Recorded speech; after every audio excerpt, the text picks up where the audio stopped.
So here in this map you can easily see where is forest and mountainous soil is found. You can see in the Jammu Kashmir region as well as in the Arunachal Pradesh region you are getting the forest and mountainous soil. Apart from that, if you see the next one, that is alluvial soil. So in alluvial soil you can see the northern plain we are getting basically in Uttar Pradesh, Bihar, okay, parts of this Haryana and Punjab. So here you are getting the alluvial soil, and near this particular eastern coastal plain also you can see the alluvial soil you are getting in parts of here Gujarat also you are getting the alluvial soil. Now the next one is the red and yellow soil. So red and yellow soil you can easily see in your map. We are getting this particular red and yellow soil in the parts of Chhattisgarh, Maharashtra, and in southern states also we are getting the red and yellow soil.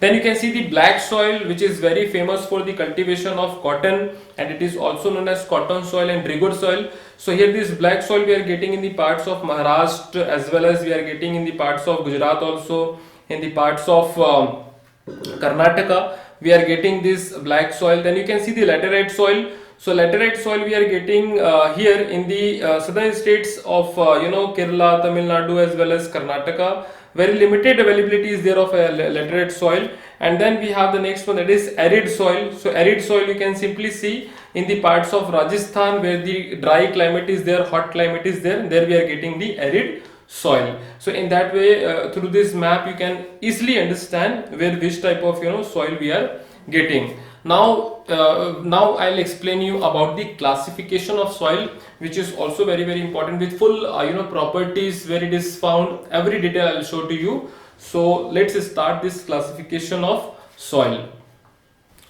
So let's start the classification of soil. So classification of soil, basically we will discuss on various factors. So these factors are, these soils are found in which areas. The first one is found in which areas. The second one is which type of minerals are found, and the third one is which type of crops are grown in this area, and the last one will see the properties. So let's start first of all from the arid soil. So arid soil is also known as desert soil, and it is also known as sandy soil. It is basically found in the western Rajasthan and parts of Gujarat, and the minerals which are found here is known as salt. You can see in the image which is visible to you. Now the which type of crops are grown over this area. So crops are grown like jowar, bajra and groundnut, and here properties we are getting, such as it is sandy in nature, fine, and saline in character. Saline means the salt will be present here.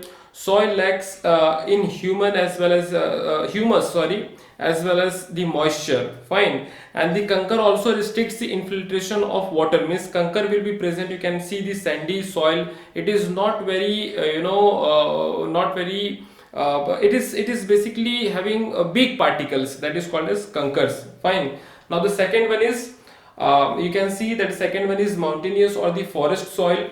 So here it is found in the lower parts of valleys and mountain slopes, and here it is containing minerals such as limestone, dolomite, and it is very famous for the tea and coffee plantation, okay. And here the properties are, it is acidic in nature, it is having low humus content, and it is silty in valley sides and coarse in upper slopes, okay. So this is the properties of mountainous and forest soil.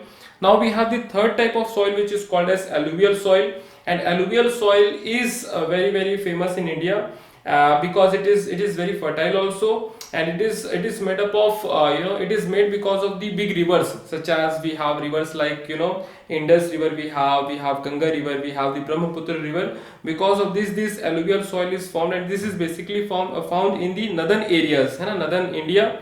So let's discuss which type of areas it is found. Basically it is found in the eastern coastal plains, in the delta of Mahanadi, Krishna, Godavari and Kaveri. As I have told you, river plays very important role for the formation of alluvial soil. It is also extends to Rajasthan and Gujarat, and mainly found in the northern plains. As it is written clearly here, it is mainly found in northern plains. Now the next one is mineral found. So here which type of minerals are found? Here minerals are found like potash, phosphoric acid and lime. So this type of minerals are found here: potash, phosphoric acid and lime. What are the crops grown in this particular area? So crops grown such as sugarcane, paddy, wheat, cereal and pulses. So this type of crops are grown in this area. What are the properties of alluvial soil? So here properties are, the first one is the proportionate share of sand, silt and clay. Okay, this is present here.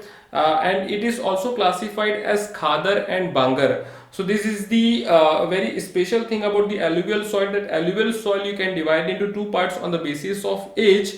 That is, one is khadar and second one is bhangar. So khadar is the new alluvial soil and bhangar is the old alluvial soil. है ना? I hope this is clear to all of you. Now the next one is black soil. It is also called as cotton soil or the rigor soil. है ना? Why? Because it is best for the cultivation of cotton.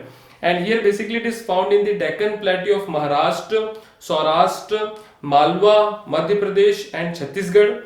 And minerals which are found in this black soil is calcium carbonate, magnesium, potash and lime. And what are the crops which are grown in this particular area is cotton and groundnut. As I have already told you, this black soil is best for the cotton cultivation. And what are the properties here? It is made up of lava and clay material. Lava, na? You must remember, when the volcano is erupted in this Deccan Plateau region, then only this black soil has been formed. And here it is holding the moisture as well. It is in black in color. It is sticky when wet, means when water will be there now, so it becomes very sticky, and when it is dry, so if the breaks and cracks you can see in this black soil very easily. Fine. Now the next one is fifth one, that is red and yellow soil. So this red and yellow soil is found basically in the eastern and southern part of Deccan Plateau, Odisha, Chhattisgarh and southern part of the middle Ganga plains. Minerals which are found here is the iron and potassium. And what are the crops which are grown here? So cotton, groundnut, maize and sorghum is basically grown in this particular soil. Why the red color is having because of the presence of iron, है ना? So here you can see that reddish color is due to diffusion of iron in crystalline metamorphic rock. Fine. And it becomes yellow when it occurs in a hydratic form. So when we are adding the water now, then the color changes to yellow and original color is red only. Fine. That is why it is called as red and yellow soil. Now the next and last one is laterite soil. Laterite soil basically we are getting in this Karnataka, Kerala, Tamil Nadu, Madhya Pradesh and hilly areas of Odisha and Assam. So in the hilly areas of Odisha and Assam and in the southern states of Karnataka, Kerala and Tamil Nadu, we are getting this laterite soil. This laterite soil is having minerals such as iron, bauxite, aluminum oxide, and it is best for the tea and coffee cultivation as well as cashew nut and spices. Also you can cultivate. You all know how famous Assam is there for the tea and coffee plantation.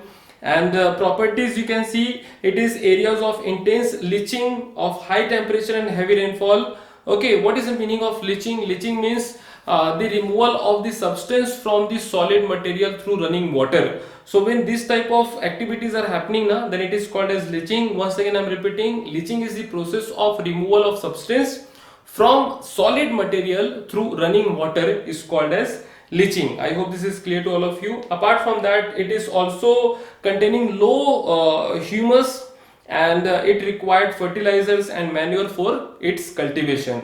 So for the cultivation basically, hai na? So I hope this is clear to all of you, that is classification of soil. And after classification of soil, we will discuss about the soil erosion, types of soil erosion and soil conservation methods. Thank you.